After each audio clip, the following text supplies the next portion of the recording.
தமிழ்நாட்டிற்கு மட்டுமின்றி இந்தியா முழுவதும் பல மாநிலங்கள் இதுபோன்ற சட்டவிரோத கள்ளச்சாராயத்தால் ஏற்பட்ட உயிரிழப்புகளை கண்டுள்ளன. மேலும் அதனால் ஏற்படும் துயரத்தையும் அனுபவித்துள்ளன.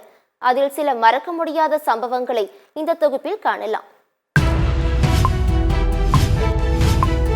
ஒட்டுமொத்த இந்தியாவையே தன் பக்கம் திருப்பியிருக்கின்றது கள்ளக்குறிச்சி கள்ளச்சாராய உயிரிழப்புகள். தற்போது வரை ஆண்கள் பெண்கள் என உயிரிழப்பு 50ஐ தாண்டி உள்ளது.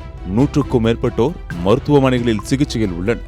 இதில் தாய், தந்தை, சகோதரன், சகோதரி என பல உறவுகளை இழந்து பலர் செய்வதறியாமல் தவித்து நிற்கின்றனர்.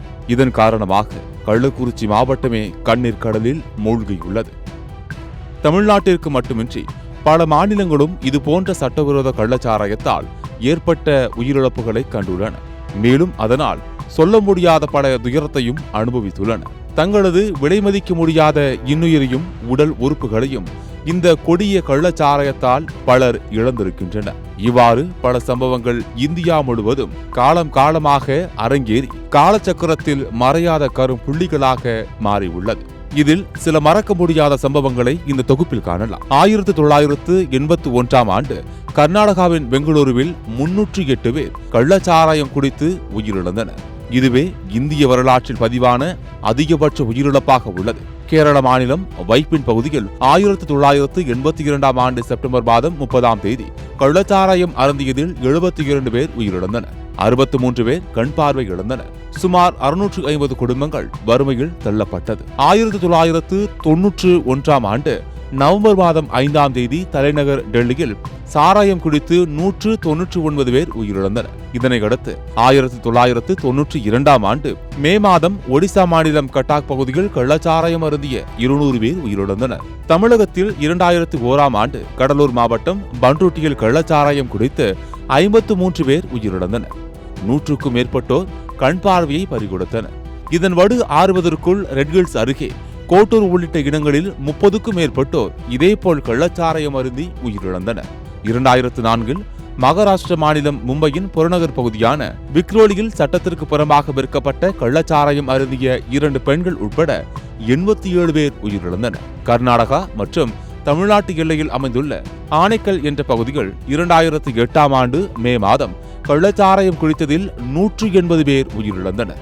2009ஆம் ஆண்டு ஜூலையில் குஜராத் மாநிலம் அகமதாபாத்தில் கள்ளச்சாராயம் அருந்திய 136 பேர் பலியாகினர். மேற்கு வங்க மாநிலத்தின் தெற்கு 24 பர்கானஸ் மாவட்டத்தில் உள்ள சங்கரம்பூர் கிராமத்தில் 2011ஆம் ஆண்டு டிசம்பர் மாதம் 167 பேர் போலி மது அருந்திய நிலையில் உயிரிழந்தனர். 2015ஆம் ஆண்டு ஜூன் மாதம் 20ஆம் தேதி மகாராஷ்டிர மாநிலம் மும்பையில் 102 பேரின் உயிரை வாங்கியது இந்த கள்ளச்சாராயம்.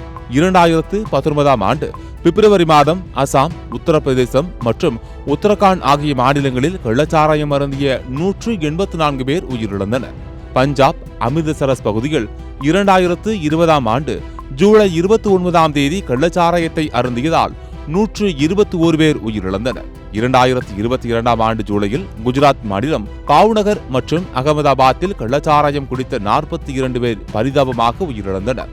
மேலும் அதே ஆண்டு டிசம்பர் மாதம் 14ஆம் தேதி பீகார் மாநிலம் சரண் பகுதியில் கள்ளச்சாராயம் குடித்து 73 பேர் தங்களது உயிரை இழந்தனர். கடந்த 2023ஆம் ஆண்டு மார்ச் மாதம் பஞ்சாபின் சங்ரூர் மாவட்டத்தில் போலி மதுபானம் அருந்திய 21 பேர் பரிதாபமாக உயிரிழந்தனர். அதே ஆண்டு ஏப்ரல் மாதம் பீகாரின் கிழக்கு சாம்ரான் மாவட்டத்தில் மோதிஹாரிகள் சட்டவிரோத மதுபானம் அருந்திய சம்பவத்தில் 37 பேர் உயிரிழந்தனர். மேலும் தமிழகத்தின் விழுப்புரம் மற்றும் செங்கல்பட்டு மாவட்டங்களில் அதே ஆண்டு மே மாதம் கள்ளச்சாராயம் குடித்ததன் காரணமாக 22 பேர் உயிரிழந்தனர்.